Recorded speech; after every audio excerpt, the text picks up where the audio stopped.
सेव्यमान पावनाङ्घ्रि पङ्कजं व्यालयज्ञसूत्रमिन्दुशेखरं कृपाकरं नारदादियोगी वृन्दवन्दितं दिगम्बरं काशिकापुराधिनाथ कालभैरवं भजे।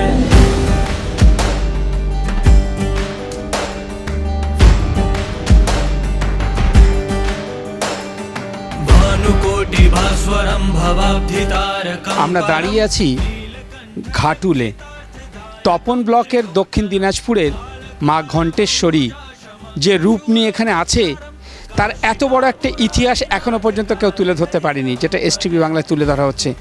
এর ইতিহাসটা কি, মা কিভাবে আছে আমরা সবাই জানি। মা দাঁড়িয়ে থাকে, মা বসে থাকে, এখানে মা কিভাবে আছে আপনারা শুনলে আপনাদের শিহরণ জাগবে। সেই ছবি কিন্তু আপনাদের সামনে তুলে ধরবে এসটিভি বাংলা। তো চলুন দেখা যাক এই ঘাটুল স্থানে আমরা দাঁড়িয়ে আছি, আর এই ঘাটুলে যে মা এখানে আছেন কিভাবে আছেন চলুন সেটাই তুলে ধরি।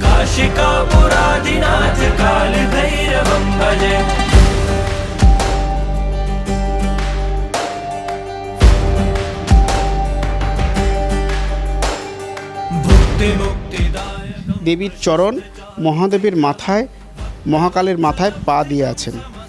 ওই যে তার মুন্ডমালা, দেবীর এটা চরণ মহাকালের মাথার উপরে। এবারে দেবীকে ঘণ্টেশ্বরী বলা হয়।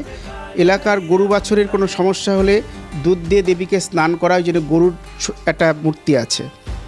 দেবী এখানে বসন্ত রোগ থেকে বাঁচার জন্য এখানে দেবীকে সকলে এসে মানত করে সেবা করে।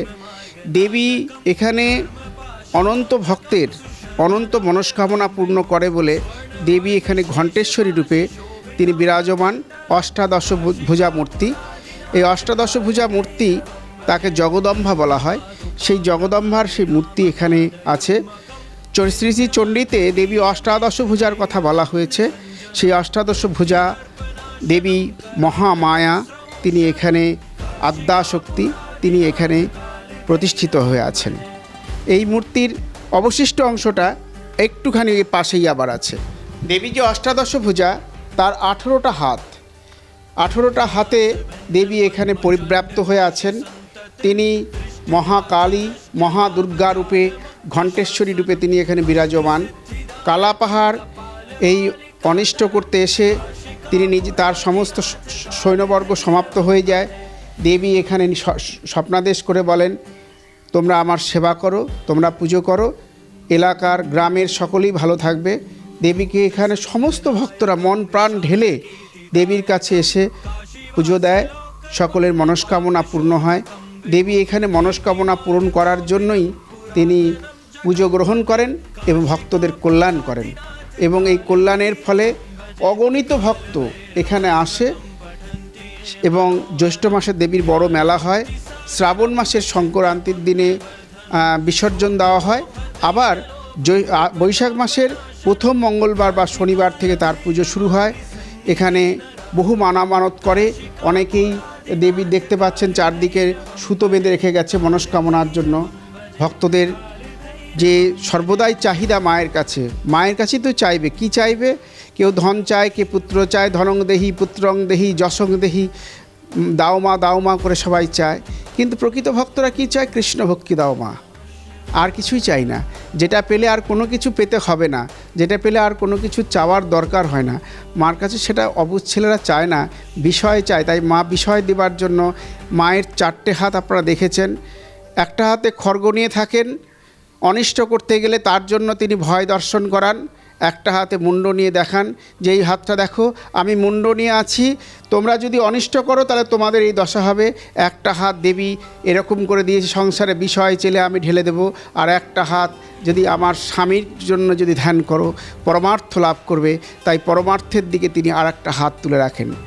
দেবী স্তনযুগল বের করে থাকেন, কারণ দেবী সদা সর্বদাই প্রসব করছেন। প্রসবী মায়ের তো স্তনযুগল ঢাকা হয় না, দেবী বিবস্ত্র, কারণ সদা সর্বদা প্রসব করছেন বলে। অনন্তকালের সময় ধরে তিনি প্রসব করছেন বলেই তিনি কালী। এই কালের অধিষ্ঠাত্রী দেবী তিনি মহাকালী, আর কালের অধিষ্ঠাতা দেবতা হলো মহাকাল। তার স্বামী হলো মহাকাল আর তিনি মহাকালী। শ্রীরাধার অংশভূতা এই মহাকালী, মহাসরস্বতী ও মহালক্ষ্মী। তাই এই দেবীকে মহাকাল বুকের উপরে নিয়েছে রাধা চরণের সুখ অনুভব করার জন্য। দেবীকে বুকে নিয়ে তিনি শ্রীকৃষ্ণ যেমনি রাধারানীর চরণে মাথা রেখে কেঁদেছিলেন, মহাকালও তাই দেবীকে বুকের উপরে চরণ নিয়ে তিনি সুখ অনুভব করে ভক্তদের দর্শন করাচ্ছে। এই রাঙা চরণে তোমরা মন দাও, এই রাঙা চরণ তোমরা ভজন করো, পূজন করো, তোমাদের সমস্ত কল্যাণ হবে, যে চরণ আমি বুকে নিয়ে আছি। জয় রাধা। এসটিভি বাংলা চ্যানেলের থেকে আপনারা সংগ্রহ করুন, দেবীর কাছে আসুন, দেবী মাহাত্ম্য শুনুন এবং দেবীকে সেবা করুন। দেবীর সেবা কাজের অনেক কিছু বাকি আছে, মন্দির থেকে অনেক কিছু করার। এসটিভি বাংলা চ্যানেল এই প্রত্যন্ত গ্রামে কলকাতা থেকে ছুটে এসছে অক্লান্ত পরিশ্রম করে। আপনারা তাদের মাধ্যমে দর্শন করুন এবং এগিয়ে চলুন দেবী মাহাত্ম্যর দিকে। জয় রাধে, জয় জগন্নাথ। আপনারা দেখলেন যে দেবী মায়ের এখানে দেখুন, আমি একটু বলবো, অর্ধদেহ আজ পর্যন্ত সারা বিশ্বের কোনো মন্দির নেই যেখানে অর্ধদেহ এখানে পড়ে আছে আর অর্ধদেহ ওখানে পড়ে আছে। তো সবটাই আমরা দেখানোর চেষ্টা করলাম যে এই ধরনের অদৃশ্যমান যেটাকে তুলে ধরছে এসটিভি বাংলা। তাই একবারের জন্যে আপনার এখানে আসুন আর দেখুন, যদি সত্যিকারের দেবী মাকে দেখতে হয় তাহলে এখানে আসুন আর মানত করুন, আপনার যা চাহিদা, আপনার যা মনস্কাম সেটা পূর্ণ করবে এই দেবী মা।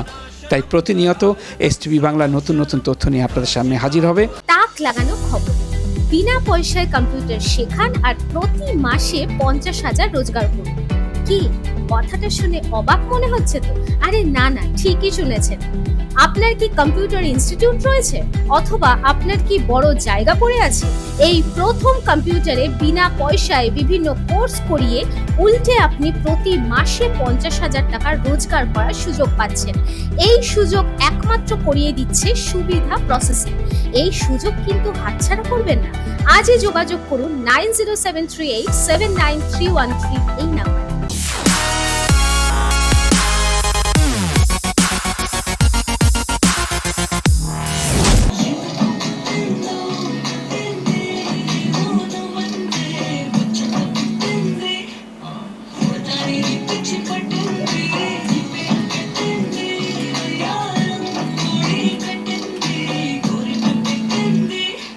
আপনি কি নাচ করতে ভালোবাসেন? আপনি কি অডিশন দিতে চান? এসটিভি বাংলা নিয়ে এসেছে search dance talent season 1। First audition 25 April হাওড়াতে, সেকেন্ড অডিশন 1 মে কেষ্টপুরে। যে কেউ যোগাযোগ করতে পারে নিচে দেওয়া নাম্বারটিতে। নমস্কার।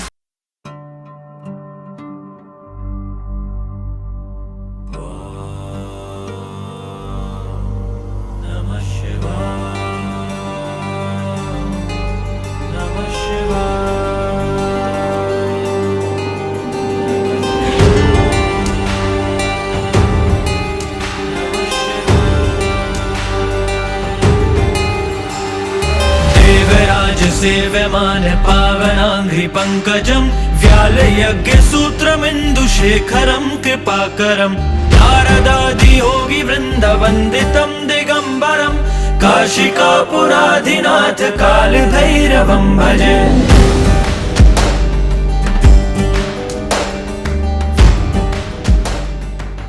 আমরা কিছু দর্শনার্থীদের এখানে দেখতেই পাচ্ছি, তারা এসছেন, তারা ঠাকুরকে প্রণাম করছেন, তারা মানত করছেন। আপনারা কোথা থেকে এসছেন? আমরা সোনঘাট থেকে এসেছি। আচ্ছা, এই যে মন্দির, মহাকাল মন্দির কিভাবে জানলেন?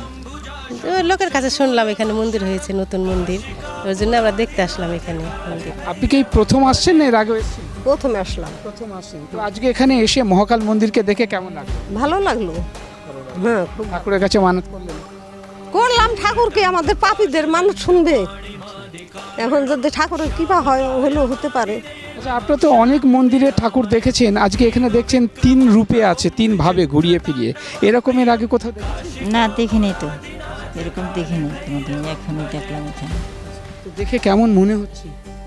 মনে তো হচ্ছে ভালোই আছে, একই রকম দেখা যাচ্ছে যে সব, ওইটাই দেখলাম। আচ্ছা, একটু কি মনে হয় না যে একটা কাল্পনিক মনে হচ্ছে যে একটা মন্দিরের সামনে দেখি একটাই মূর্তি থাকে, একটাই তার মুখ থাকে, এখানে 3 ধরনের মুখ দেখে কেমন মনে হচ্ছে? মনে হচ্ছে এটা একদম নতুন, অন্যরকম একটা মূর্তি, মানে সেটা আদিম যুগের হয়তো কিছু ছিল, আমরা বুঝতে পারছি না। মানে আমাদের এখানে তো আর এরকম হয়নি, দেখিনি কোথাও কোনো মন্দির এরকম মূর্তি দেখিনি, আমরা নতুনই দেখলাম। তো মায়ের কাছে মানত করলেন? মানত করলাম ঠাকুর যেন সবাইকে ভালো রাখে, আমাদের সবাইকে যেন ভালো রাখে, এটাই মানত করবো আর কি। ঠাকুরের কাছে তো কিছু আর চাওয়ার নেই, ওর সব দিকেই চোখ আছে, সবাইকেই দেখতে পায়। आदिनाथ काल भैरवं भजे रत्नपादुका प्रभाभिरामपादयुग्मकं नित्यमद्वितीयमिष्टदैवतं निरञ्जनं मृत्युदर्प। নিবেদন করছে এসটিভি বাংলা, সঠিক কথা সহজে বলা।